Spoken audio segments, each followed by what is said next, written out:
WCLN 1170 Radio and Star Communications Channel 16 proudly present the We Should Know Show, an upbeat, informative look at people, places, and issues facing our community. This education-based analysis of issues will remain positive and informative. Now, here's your host, J.W. Simmons, as we consider closely what we should know.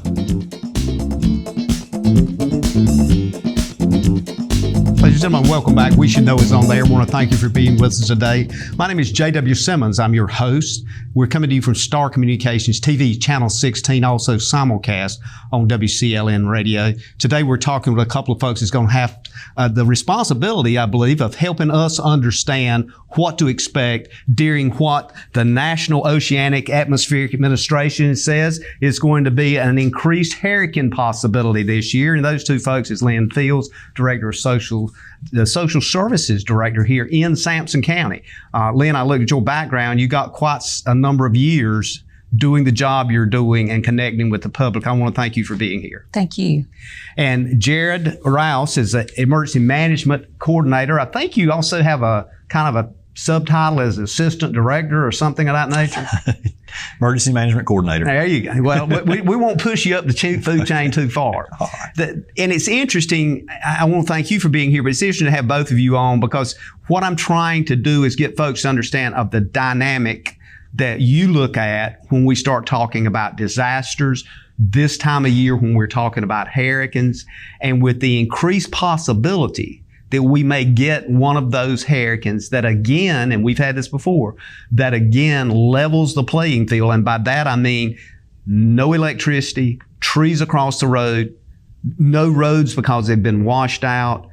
Both of you have unique responsibilities, and the room we're sitting in today is going to be the command center. So Jared, I'll start with you on that. This room is particularly important. We've done some camera work out here and had this room on the show before, but technology is taking a big place in this. Let's talk about that preparation period that EMS is doing to prepare for this season, not only from this angle, but what you're doing and talking with everybody from fire departments to other counties. So usually we take this time of year as it leads up. Hurricane season started officially on June 1st. Our peak season typically is around September and October. As we sit here today, there's 3 potential systems out in the Atlantic right now. Now, they're quite a few days out to whatever impacts they'll have. They could come here, they could go another direction, but we do use this time to really start looking and making sure that we're prepared as a county to meet whatever we may face.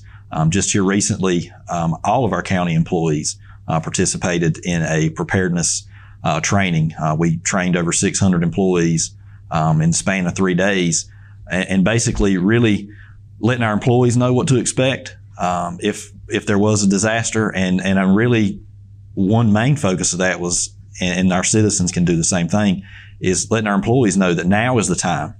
In emergency management, days like today, we call them blue sky days. The weather's nice. You know, it's your normal day. Use these blue sky days to make your preparations. We really want to emphasize that, 72 hours. That's, you people have probably heard that from other sources, but, you really need to be able to be standalone and support yourself for 72 hours. And there's a lot of information out there that can be found on disaster kits, things you would need. But you really need basically, food, water for yourself and anyone else in your household for 72 hours. And don't forget about your pets. You've got to take care of them. Any medical needs you may have. Batteries, a way to communicate, a way to charge your phone. We depend on our phones for so much. Backup contact list in case your phone is dead. So you have that stuff written down. But now is the time, to really prepare and use this time when it's not stressful to get ready for a storm, because when a storm's 3 days out, that becomes a very stressful time. That's not the time to start running around and gathering supplies, because if you've been through these before, you know that the grocery stores and Walmart, et cetera, they get very crazy around the time of disaster. So we encouraged all our employees to make those preparations now. As a county, we make those preparations. We make sure that our backup generators are working. We make sure that our employees have maybe, if they're new, that they've been brought up to what their duty may be. But now really is the time to prepare. Lynn, I want to segue to you. You kind of deal with populations of people that are already stressed out, should I say, that it's maybe stretched to their limit. How do you look at it from the seat you're in, and you see the population of people that you just know on a regular basis, that they're like sometimes decimated. They don't have anything. They've got to have help. And some of those are children. What goes through your mind when you're thinking about this kind of disaster and listening to what Jared's saying? Is this just more than they can handle right now, even to think about? Well, I think the key is the preparation, because unfortunately, you're right. We do deal with a vulnerable population throughout every day. But when a disaster strikes, it strikes everybody. Everyone is on a level playing field. So now when we deal with the vulnerable, we're having to provide services for everybody, because anybody is subject to need to be in a shelter. I'm primarily responsible for shelter management and housing, shelters. So again, as Jared said, to encourage people now to start thinking about preparations and planning, thinking about if a storm is coming, what would my disaster plan be? Where would I go? Because honestly, a shelter should be your last resort. If you have family that are out of town, start making arrangements. Would I evacuate there? Shelter's not always the most comfortable, as we talked about, you and I off camera. It's not the Marriott. We don't have comfort, comfortable provisions necessarily available. We provide a roof and a floor that people have to bring their belongings and house until it's safe to return home. And when somebody has not prepared in advance and they find that their housing has been destroyed or is inaccessible, that's when they a lot of times find themselves at a shelter, when they have to unexpectedly evacuate. So the key is we have to provide for all citizens in those situations, and just try to prepare and plan in as much advance as possible. How are those shelter locations planned? A specific location? Are they schools? Are they corporate buildings? Kind of give us a vision of what that might look like. Well, it's schools in the case of a hurricane. We have an opportunity to plan in advance for a hurricane. So normally that's our schools. Those are Hopton, Lakewood, Midway, Union High School, Union High School, Clinton High. And so we try to find those shelters that are located throughout the county, those schools, identify those schools located throughout the county, that we open up to make sure that across the county, people have somewhere that they could access easily and quickly. So depending upon the event, if it appears to be an event that's not a category 3 or 4 that may not have widespread impacts, we may open a centrally located shelter where everybody could come to that one shelter. But now, for example, if it were a tornado or an ice storm or a gas leak, we may open up before we've used LC Carr School. That's not one of our primary shelter sites. We've used the Fisher Drive Adult Daycare Center. So the event normally dictates the location of what facility we open up as a shelter. How about handicapped adaptability? Those people that maybe need ongoing power or energy to with some device they're using to keep them alive. Is that taken into consideration? It is. And in the past, we've had a special needs shelter that was opened up at Fisher Drive Adult Daycare Center, but that is not operable any longer. So Jared has had conversations with the state around if we were to think that a storm was headed in our direction, we would begin in advance making contact with the Department of Aging, Dana Hall, and her staff. They have a list of special needs individuals that they would begin to call that may be medically fragile to talk about what are your needs. And if you feel like you're going to need to be housed by the county in a shelter, start making arrangements with the state to set up a special needs shelter or a medically fragile shelter outside of the county in advance to get those people transported there.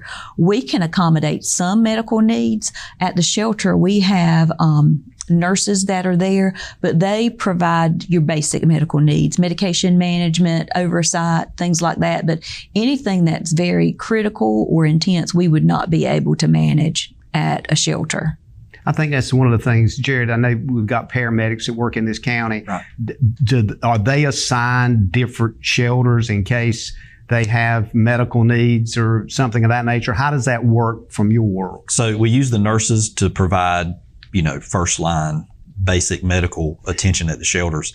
During a disaster, our emergency medical services, our paramedics and EMTs, we typically keep them to operate and handle calls as they continue to come in. So they kind of keep doing business as usual. We don't stage the paramedics and EMTs or ambulances at the shelters. Now, of course, if there's an issue at a shelter, they're going to respond to that location to deal with that medical emergency. But we really rely on the nurses to provide, that basic first bit of medical care. And then also our sheriff department provides security. So the sheriff department does have deputies at the shelters providing security. So everyone knows that, it's a safe place and that's going to be there. But from a medical standpoint, we will respond out to the shelters. But I would like to echo what Lynn said, use this time, if you are on some kind of medical device that requires continuous power, use this time to figure out where you could go. Maybe it's with family. Mm-hmm. Maybe you can identify a family member in another county that if there was a storm coming, you could go stay with them. Or here locally, because as Lynn said, we really don't have a lot of capacity to deal with that and manage that. But if we do know ahead of time, we can get some things in place to hopefully get people moved out prior to the impacts occurring.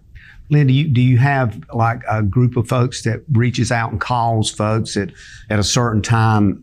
What do you do for marketing in the sense of contacting those folks? We got about 30 seconds here before we're going to have to take a break. So I'm going to load that question. We can come back and finish up after the break, but I'll go ahead and start. And I don't mean to pass the buck on that, but Dana Hall normally coordinates that with the Department of Aging, and Jared's staff, they would handle a mass communication probably through Facebook, newspapers, the county website, and calls. Dana's staff would begin making direct calls to individuals that they're aware of with special medical needs. Well, one of the things I want to do is when we come back from this break, I want to kind of dig a little bit deeper into this. Then I want to get into the idea that the storm has hit, that there is no electricity. You look out the window, you can't see your driveway or the road for trees. And just kind of walk us through in your mind what people need to start thinking about, because this kind of segues into that reality of getting there. Ladies and gentlemen, we'll be back in a moment. Stay tuned. We're talking about disasters, particularly hurricanes for the fall of the year. We'll be back in a moment. Experiencing slow internet? If you have a fast internet package, the problem is most likely your wireless router. With more devices using Wi-Fi, your wireless router may not be able to deliver the speed and coverage you need. We now have the leading solution to enhance your internet experience. Using small devices in a mesh network, these Wi-Fi appliances cover just about any size home so that all your devices can operate to their fullest potential. Whole home Wi-Fi from Star Communications. Get the most out of your internet connection. If you run a business, you need sales. To get sales, you need customers. To get customers, you need exposure. Let our team of experts craft and produce the perfect video ad to reach your intended audience while making the most of your advertising dollars. Call 1-800-706-6538 or visit starcom.net to contact our Star Communications production team and get your business moving to the next level. Welcome back, folks. We're talking about disasters, hurricanes. We're talking about things that could impact with you. And we're talking with Lynn Fields, Director of Social Services here in the county, Jared Rouse, Emergency Management Coordinator. Jared, I'm going to switch over to you. We were just listening to Lynn and preparedness for people that already may have some problems. So now they're looking at, how do I get prepared for this disaster? When you look at that, through what Lynn has to face, because you have to look at all of it, not just one piece. Right. With what she has to face, what concerns you the most about those folks that is out there that's already in dire need, whether they're seniors, whether they're folks maybe with handicapped issues, whether they're children, which is heartbreaking, but they're still there. Her job's not. How do you look at that from the emergency management perspective to ensure that she has what she needs? Well, and we can tie it back again to preparedness. We look at, it's a lot easier for us to deal with these situations if they don't occur. So that's why we really harp on preparedness. And finding trusted sources to get your information from, when a storm's approaching, make sure you're getting your information from good sources, like our county social media channels. We're going to be pushing out the best information. We really want people to get to where they need to be, a safe place, so they don't have to call us out, because in the middle of whatever's going on, we have certain guidelines and stipulations that we have to follow. So during a storm, once the sustained winds are over 45 miles an hour, it really degrades our ability to respond, and we may not be able to respond unless it's a true life-threatening emergency. So we want to know up front, who needs to help getting where they need to go, so we can get those things in place and get them done before the storm actually strikes. And then once the storm does strike, we want people to, stay in that safe place and understand that we're not going to be able to potentially get to them. So that's why we really try to focus on making sure people get somewhere safe prior to the impacts occurring. Lynn, I know you're familiar with this because you've been through some hurricanes, and the room we're in now that we're doing this show from is, I kind of refer to it as the war room. This is a room that you're in, department heads are in throughout the county. You got connectivity everywhere. This building was built. We did a show in this building and did a walkthrough, but it's built to endure through extreme weather. And it's amazing and fortunate that we have this. When you think about what's going on in this room and the dynamic and the huge number of people that's going to be here, how has this improved what you do to get help for people? How has this particular facility improved that? Well, I think just having a facility with a room large enough that all of the players can be in the same room, that cuts down on communication time. You're able to communicate more effectively to meet the needs more quickly, where in the past you may have people in different parts of the building or in different buildings.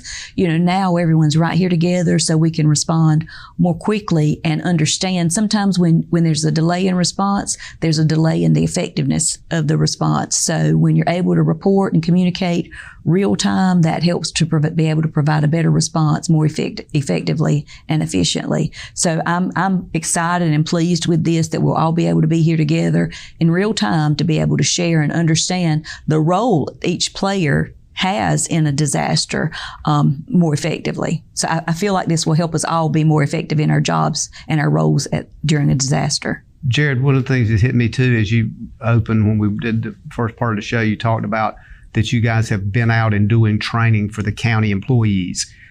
When you talk to them about preparedness, what are some of the things that in your lesson plan and trying to teach them what to do? Because they're critical assets. Is this something that you can share with everybody, that you're telling them this is what you need to do in this preparation stage? This is what you need to do now. You don't need to wait to September to the peak season month. As you said, you need to do it while it's blue skies. Right. Is that the same kind of thing you've been telling them? Yeah, that's exactly what we told our employees. Hey, make sure you take care of your house and your family, your property, take care of those things now so you don't have that added stress. So when a storm is coming and you're going to be assigned, all our county employees have an assigned disaster duty, whether it's in a shelter, it may be their day-to-day job. If they're a deputy or a paramedic, they may continue to do their day-to-day job. It may be here in the EOC. When we're fully staffed, we have two separate shifts with almost 40 people that run the EOC. So we just tell them, hey, do your preparations and really focus on making sure that your affairs are in order at home and that your family is safe, because when you're here at work, we need you focused on work. We need you concentrating on what your disaster duty is, so we can, effectively respond and deal with anything that comes up. So we want their head kind of in the game here and not having to worry about their family. Lynn, he just made a statement that just popped in my head. That's a very important thing, because, if I'm here, my heart and brain is going to be with my family and my grandchildren and everybody else. Are they okay? How do you look at your employees and say, look, we got to have you at so-and-so, and I know you've got little children, but your husband or wife or whoever, depending on whether it's male or female, is going to have to look after them. How does the employees take that? Well, one thing we've done differently as we've trained our employees this time is we've let them know we're going to communicate with you and give you as much advance notice as possible. Jared worked really hard to develop a plan, a communication plan, when we feel like an event is coming. So 5 days out, our goal is, if we see that there's a strong potential that a storm may come our way, county manager is going to send an email to all staff employees and say, get ready now, start preparing now. There's a possibility that you may have to serve in a disaster capacity one way or the other. The goal then is at 3 days when it looks, yes, this storm appears to be headed in our direction. We already have a draft list of employees that are assigned to shelters. Mm-hmm. So at that point, we would reach out to employees individually and say, wanted to let you know that it appears that there's a good chance this storm is going to head in our direction.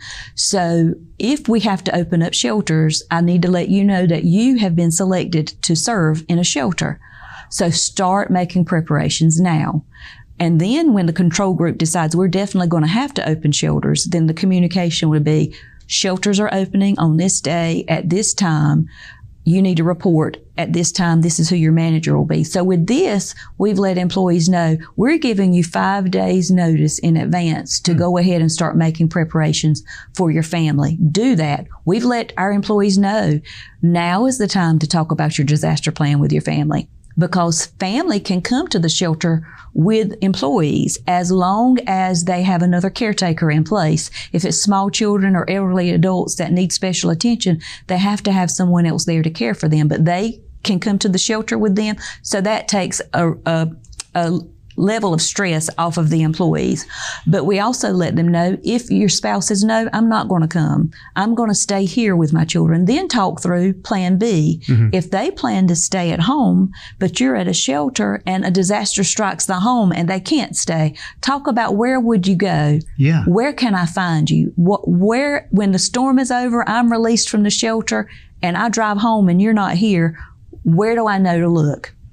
And we also encourage them to think about your homes. What does your home look like? What does your route look like on your way home? Do I live in an area that is subject to flood? Mm-hmm. Because if I do, what are other routes I could take to get back at home? We encouraged our employees, think about this. If I've worked in a shelter for 12 or 24 or 48 hours straight, there's not a lot of rest that takes place in those shelters. So if you come upon a flooded road after working that type of shift, we're not as fresh and effective as we could be. And that could be a potential for a breakdown. I don't know how to get home, but if you've thought through that plan, that relieves some stress and anxiety. Those are things we can take care of right now. So we've tried to stress to our employees, we care about you as employees. We need you to work, but we're trying to help you think through ways that you can help yourself. It's kind of, we're help us help you by preparation and planning. That's so important. But, you know, I'm listening to Lynn, does all of the employees, because when we look, as you said, those 600 employees, are all of the employees in the county getting this kind of message as well? Because you could have need to call up, I don't know, somebody from water department or wherever. Is that? Yeah. All of our employees, they all get that. They all receive the same message, and they all understand no matter where. And we've also told them, you know, we really need our employees to be flexible, and they are. You may be assigned to this shelter, and we may have to move you to another one. You know, to work. So, you know, we've communicated that to everyone, you know, hey, just be flexible. You know, you're subject to be placed, you know, anywhere within the county, and we may move you during the disaster. And that was one big thing we hit on was, hey, we just need you to be flexible. Because, you know, we do have some things as a county that we have to do. You know, the shelters are one of them. You know, DSS, that's a big lift as a county for us to do, but we don't farm that out. Sampson County doesn't farm that responsibility out. We've taken responsibility for it. You know, we don't put it off on the Red Cross or anyone like that. We take it on to do it, and we're going to do it correctly. And it takes a lot of our employees to do it well, and they've done so in the past. So, you know, we just say, hey, just be flexible. You know, be prepared. Your assignment may change, but we're going to communicate with you. I'd like to piggyback on what Lynn said. You know, we're going to communicate with the employees. But for the public, we're also going to communicate with them. We're going to use some of those same timelines to start communicating through our social media, you know, through all the various media sources. Hey, this is what we're thinking at Emergency Services. This is what we think is going to happen. And we make those decisions based on a lot of information that we get from our partners, the National Weather Service, North Carolina State Emergency Management. And the list goes on. So, you know, we're trying to make good informed decisions. You know, we don't make these in a vacuum. Not one person makes a decision to open a shelter. As Lynn kind of mentioned, there's a control group of people that our emergency operations plans that our commissioners approve. Every couple of years we modify or redo that. There's a control group of folks that make that decision on when we're going to open and close those shelters. And we take a lot of things into account and think about a lot of different variables. So, we're not making those decisions in a vacuum, and we're trying to look out for the good of everyone. The second largest county geographically in the state of North Carolina. There's a lot of area to cover. The impacts may be worse, whether north or southern end. Either way, I've seen it both ways. 72 miles from one end to the other. Yes, sir. So, we're thinking about that. We're looking out for the good and trying to look out for the good of everyone. So, well, we've talked about a lot of stuff on preparedness, and we've talked about the employees. We've talked about this kind of idea of ready, set, go. They got that kind of, I think, in their heads. When we come back, I want to get into the idea of the storm zone. Right. There's this whole idea of either the eye of the storm or the impact of the storm, and kind of give folks an idea of what you're looking at while they're at home looking out their window. Ladies and gentlemen, stay tuned. We're talking about these disasters that this area faces all the time. Call a friend. We'll be back in a moment. Computer viruses, malware, and ransomware are out there. They're dangerous, and they can steal your identity and damage your equipment. Star Communications is now offering Protect IQ. This service adds an extra layer of protection to every device connected to your network, working quietly in the background. Star can help you protect yourself from the inside out with Protect IQ. Call Star today and take advantage of this free service when you sign up for whole home Wi-Fi with Star Communications. How can your friend save you money? It's easy. Refer a relative, coworker, neighbor, or friend to Star Communications. Friend signs up for high-speed internet service. Friend's new account is confirmed. Friend gives your name to our service representative as the one who referred them to Star. You receive a $30 internet credit. It's just that simple. And even better, receive a $30 internet credit for every referral that results in a new confirmed account. High-speed internet from Star Communications. Refer a friend today.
Welcome back, ladies and gentlemen. J.W. Simmons here. The name of the show is We Should Know. We're coming to you from an off-site studio today, actually in the heart of where these folks will be during a disaster, and we're talking about disasters. We're talking with Jared Rouse, who is a emergency management coordinator, and of course Lynn Fields. Lynn, everybody knows your name. They know kind of what you do. I mean, you're out in the county all the time. Same with Jared. We've talked a bit about the preparedness part, preparing for that hit, preparing for what we see coming. And with hurricanes, a lot of times you can plan that. So when we get into that world of now it's here, now the winds have picked up. Now I saw on the TV that this thing was going to hit so-and-so, and we're going to get winds of so-and-so speed, and I can hear it on my house. We're in that. Tell folks what they need to be thinking about rather than just completely scared to pieces. I would say for me, hopefully anybody in that situation before the storm strikes is going to be in a safe place and in a shelter. I would say the first thing I would say is stay put. At that point, you don't want to be on the roads. You don't want to be traveling. Hopefully you have your supplies that you can use, that you've thought through without electricity, food that doesn't require heat and power, your lights. So just try to stay as calm as possible. And my greatest response would be stay still. Don't go outside, don't be close to windows. Just stay still. And at that point, just try to remain calm and wait for it to pass. Remember, this will pass. Yeah. Yeah, and Jared, one of the things that strikes me too is this is not the time 30 minutes out and the wind starts picking up to decide, well, I forgot I was going to get some more batteries, or how about that extra loaf of bread? It's too late. Just go ahead and lock down and say it will pass. Right. And it will. Typically a hurricane strikes, and we talked a lot about hurricanes. normally that's a 12 to 24 hour event where, we're actually in the storm and feeling the effects. I'm going to echo what Lynn says, stay put. In past storms, we've had to deal with people that, maybe waited a little too late to head to a shelter. And then, now the wind's blowing, it's raining, and they decide to make that move. And it's already rained and there's flash flooding going on, and they end up getting themselves, driving through some water that's deeper than what they should drive through. And they end up getting themselves in a situation where they have to be rescued. That's the things I talked about earlier that we want to prevent. So like Lynn said, just stay in your safe place, stay where you're at. Try to make sure you have a way to get some kind of weather warning. Hurricanes are known to spin tornadoes off real quick within the actual hurricane itself. And the National Weather Service, when that happens, they're going to shoot out. They're going to push out tornado warnings. They're going to put that information out. So have a safe place to be, interior part of your home. If it's really bad, get in your closet, your bathroom, trying to get away from windows. Have a way to receive a weather warning from the Weather Service. And just really stay put. That's really what we want you to do, is stay put and just, be in your safe place to ride out the storm. If you're using alternative power sources, if you're using a generator, make sure you're not running that inside your house. Make sure you're not trying to run a gas grill or a charcoal grill inside your house. Those things need to be outside and well ventilated. You don't need to be outside with a generator in the rain messing with it. There's an electrocution hazard. If your power's out and you're using candles, make sure you're keeping those candles away from any other flammable items. So there are some things that we need to think about while we're going through the storm.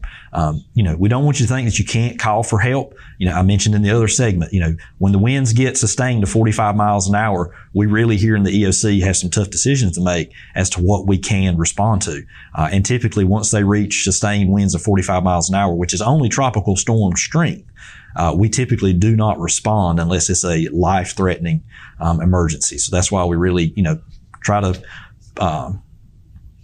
emphasize getting to a safe place, to ride out the storm. It's not going to last forever. It's going to move through. It's going to, the weather itself is going to calm down. We'll kind of go into another phase after that as far as recovering. But during the storm, just stay safe, and take the time now to have a few little things for your kids to do. Hey, if the power's out, coloring books, crayon, just little things like that. Just have that kind of stuff on hand. Also though, use it as a time, if you are disconnected from your social media or your phone, use it as a time to get back to knowing everyone. Yeah. We get so focused on those devices. Rebond, yeah. Exactly. Mm-hmm.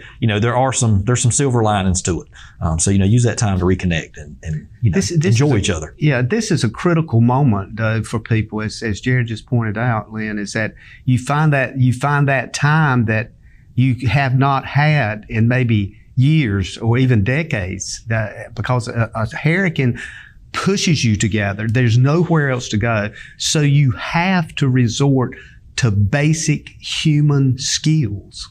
And I find it sometimes a little bit weird, but kind of refreshing. All of a sudden you discover, well, I didn't know that. You say, well, let's tell stories. Let's talk about whatever. And, people say, some stuff I've read, some people say, well, I was so glad because I got to know, and I wouldn't have known that.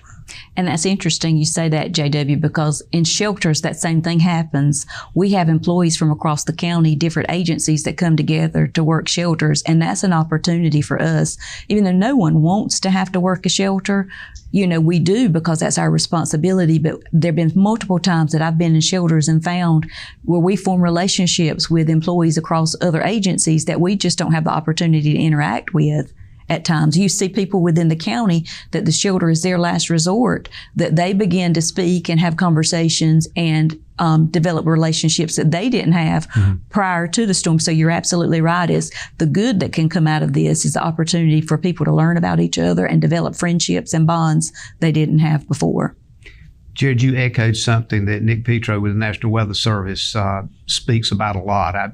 had him on about a week or so ago, and we're talking about this same kind of subject. One of the things he says almost every time we have him on is that the big issue that folks often overlook is the flooding. Yes. Is that water does as much damage or more damage, takes more lives, right. And yet we get so concerned about that wind.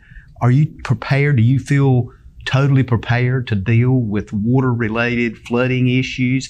And are there places that folks just need to understand, as Lynn pointed out, you might need to just go ahead and go to a shelter? Right. Yeah, and we are prepared. So we have resources within the county to respond to water emergencies, swift water rescues. And when a hurricane's coming, we also send resource requests up to the state emergency management to kind of bolster our in-county resources to bring other teams in just in case we need them. So we do have resources available. Our big thing is folks, and maybe they've seen it before. Turn around, don't drown is the phrase that gets thrown around. You don't know how deep that water is, especially at nighttime. You come up to a low area. If you drive through Sampson County, everyone on their way to work probably knows the low spots on whatever route they take. Those are the areas that typically with the heavy rain that comes real quick, that there's flash flooding, and that water moves really quick. You can't estimate it. And we've seen people do that time and again. They think, it's only 6 inches deep. I can see the yellow or white line through the water, and they take off into it. And next thing you know, it's 1.5 feet deep, 2 foot, 3 feet. Their car floats up. It takes them off into a creek, and now they're clinging to a tree, clinging for their life. They don't have a phone. They can't call help. Maybe a passerby sees them. We've had that happen here in Sampson County where those folks had to be rescued. We have the resources in place to make that happen. We don't want to do that though. So that's why we tell everybody, turn around, don't drown. Long-term flooding perspective, we kind of have 2 flooding events when a hurricane happens. We have the short-term flash flooding that causes this, vehicles going through that water, people needing to be rescued, and then down, our geography, the county's almost like a funnel, with the South River and Black River and the Coharie, they drain to the southern end of the county. So, based on what the current river levels are when the storm strikes, if it's only 2 or 3 feet deep, like it probably is today with the dryness we've had, we can stand, and we kind of know that historically, we can stand to get 10, 15 inches of rain. And the Weather Service helps us out. The gauge at Clear Run on the Black River, there's a forecasting ability now. So the Weather Service will cut that on when there's a storm imminent, and they'll pull data in from other sensors, and they'll be able to tell us, hey, if you get X amount of inches of rain, this is where we think the river levels will go. But if you are in the southern end of the county and have experienced that flooding in the past, there's a good chance it could happen again. Usually that's 48 to 72 hours post-impact of the main storm. But we're prepared for that too. We ask people, and we really want them to get out prior to that happening. But if for some reason they can't, we do have the ability to go in there and get them. But, once again, we want people to be not only in a safe place wind-wise, but if your area and your house is prone to flooding, go ahead and get yourself out of that situation in advance. Then with social services, and we're kind of in that eye of the storm now, and we're thinking about what's going on. We've got about a minute here before we go to break, but do you have connections with surrounding counties and that you could call on people to help from other DSS departments? Is there some kind of network that if you needed that help that they could come and help as well? Normally, we do not receive sheltering assistance from other departments. When we're talking about in the event, we're reliant upon county employees and county volunteers. Post-storm, we have to prepare for disaster food stamps in most situations.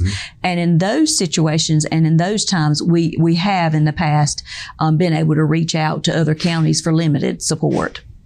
So there is a nutrition piece to this that you just introduced that I don't have to. So you opened the door perfectly for that. At these shelters, are folks fed? Do they get water and food and that kind of thing? They will be fed, but the resources available will depend upon the type of meal they get.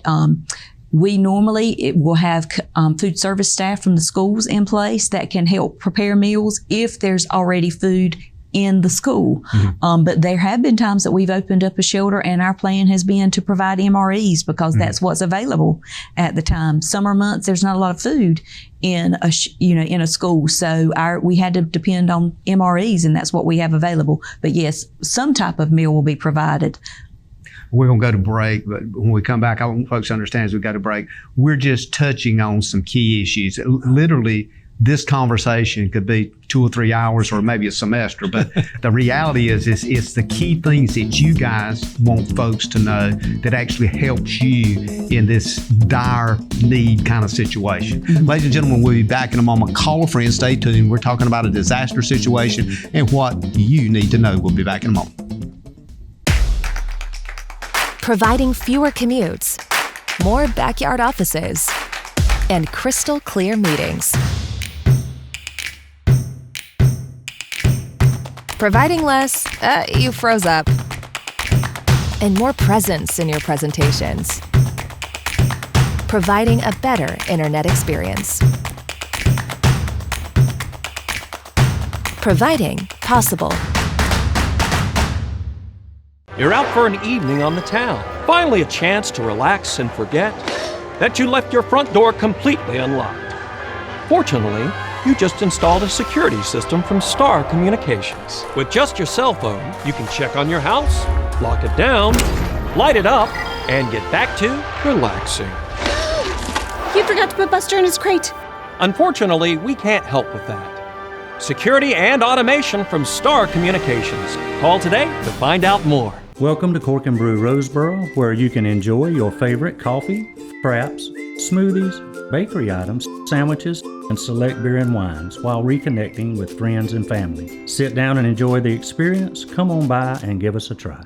Welcome back, ladies and gentlemen. We're coming up on the last part of the show today. My name is J.W. Simmons. The name of the show is We Should Know. Please remember, we come to you on Star Communications Channel 16 TV at 2:30 on Tuesdays, and also simulcast on WCLN Radio. There's replays at 7 p.m. Tuesday, Thursday, if you want to pick it up on Star Communications Channel 16.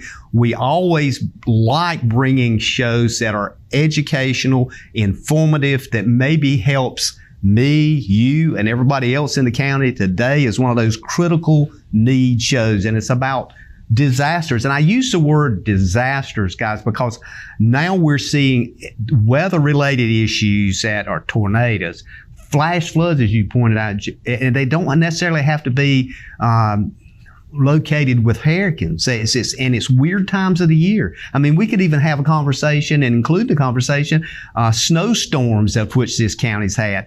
And I think I look at it and think this is kind of common sense stuff, but yet people still kind of, forget it, and I don't know whether they lose their mind or what, but do things that's just harmful to them. But we've talked about a lot of stuff. I want to move now, if we can, to kind of the recovery period.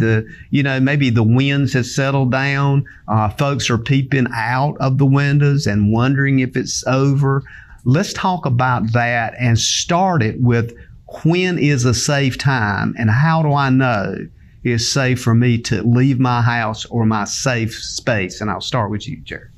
Okay. Well, of course, if the sun, I guess it would be easy to say, well, if the sun's out, it's safe. That's not always the case.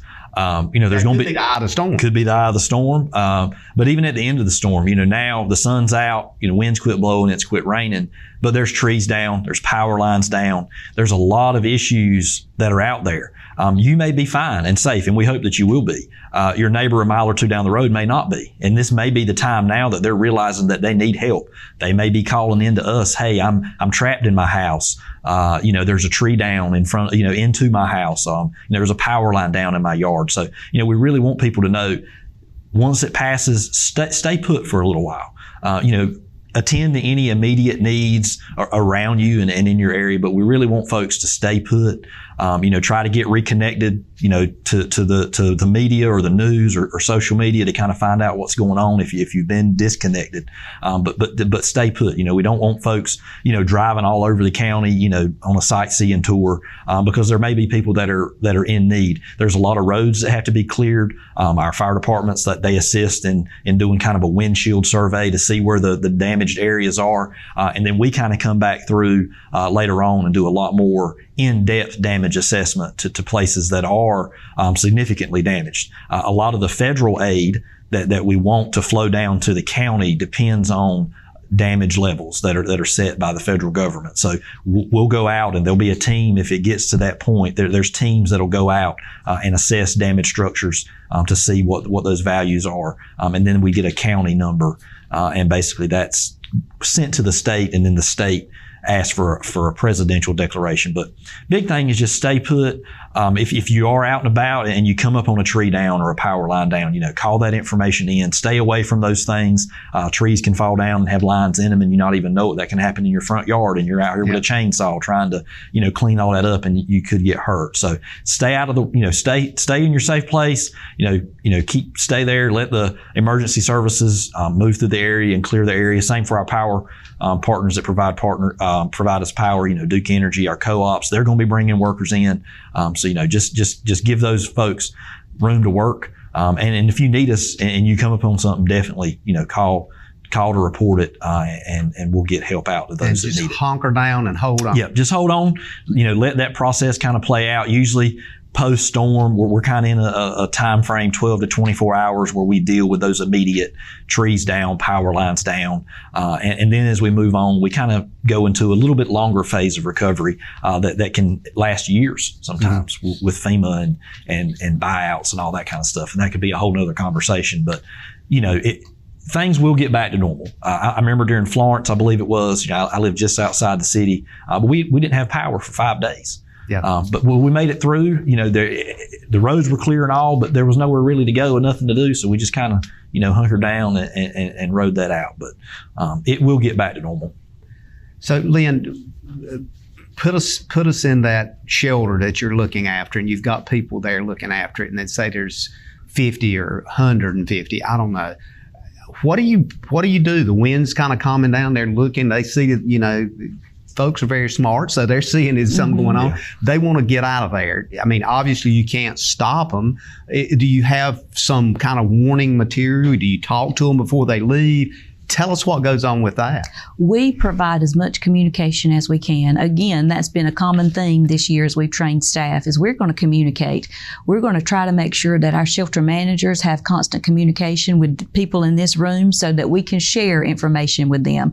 We're going to have information boards up at the shelter that list these are roads that are closed. So hopefully evacuees can make informed decisions about when it's time to leave. So yes, if they want to sign out to release themselves from a shelter, we can't hold them there, but we're going to give them as much information as possible to help them make an informed decision about whether or not they should leave. And we'll also tell them, if you go to your place of residence and you're not able to stay, then you can come back. And as long as this shelter is open, you can sign back in. But if there's damage throughout the county where we believe there's a large enough portion of people that cannot return home, even if one shelter is closed down, there should be another shelter that's consolidated within the county that people could get to. Because normally that's what happens after a storm. As people begin to go home and some cannot return home, we may consolidate shelters. We may go from 5 shelters down to one central location where we have individuals to stay until we can work with them to help them find a long-term placement to be able to leave the shelter. And Jared, just to touch on a point too, I know one of the things that's been done in the past is that depending on the direction of a hurricane with disasters going on, if, for example, there's a disaster on the coast, we also become a county that is looked at as possible location of people relocating from some of the oceanfront properties and so forth. This county opens the door for those folks as well?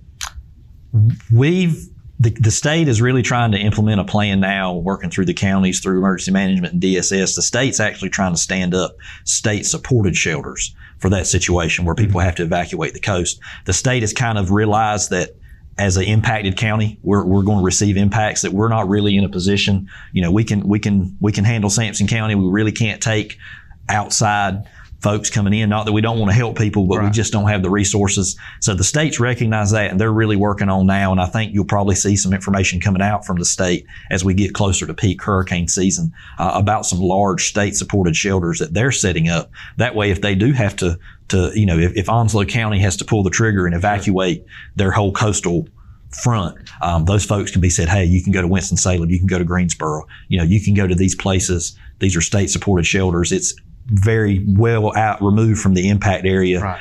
And that'll keep you safe. The states kind of recognize that there's, you hear east of 95, the east, the I-95 corridor. The state's kind of taking the stance that east of I-95, when it comes to hurricanes, we're impact counties, and we've got enough on our plate to deal with. So they're trying to alleviate that, because that has been an issue in the past. people, just going one county in. And if that happens a lot, it could kind of tie up our resources, for our citizens. So we would help, with that messaging to get folks, a little bit, onto those state supported shelters, because they're using resources from Western counties or non-impacted counties, or maybe the Red Cross.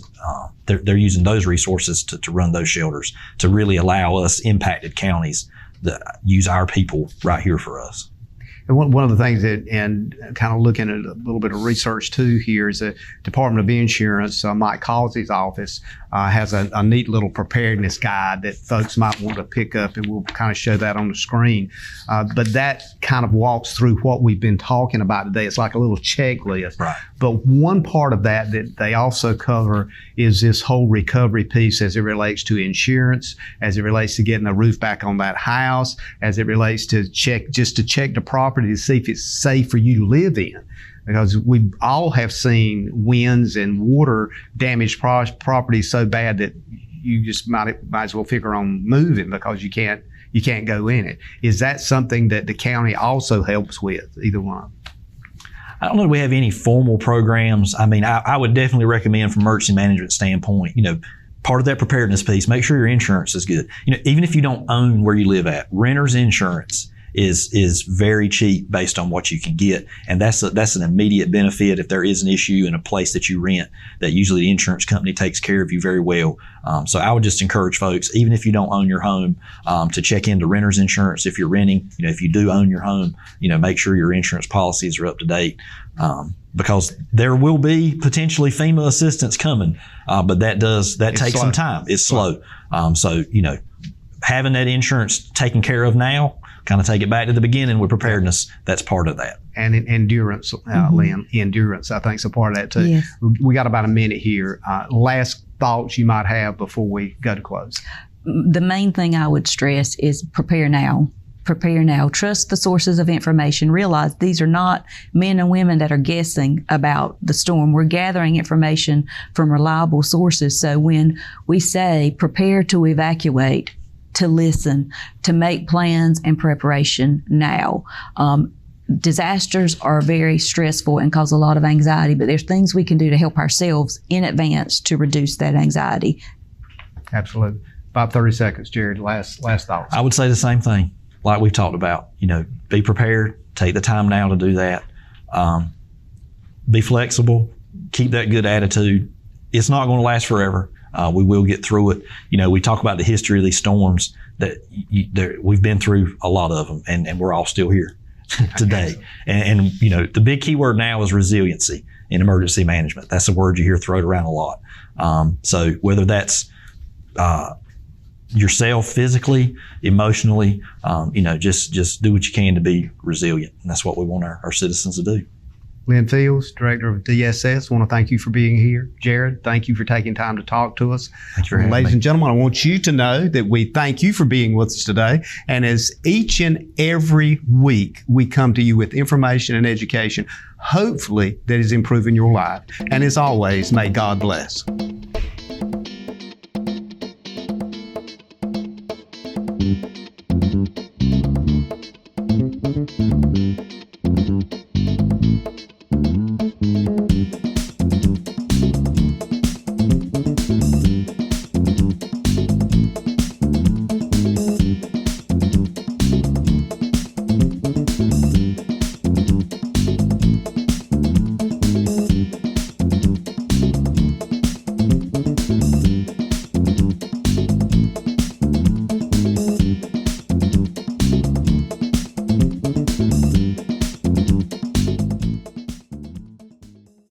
Thank you for tuning in to this week's episode of We Should Know with host J.W. Simmons. If you have a question, comment, or suggestion regarding this or any episode, please send your emails to weshouldknowedu@gmail.com. And remember to tune in every Tuesday at 2:30 for another informative episode of We Should Know.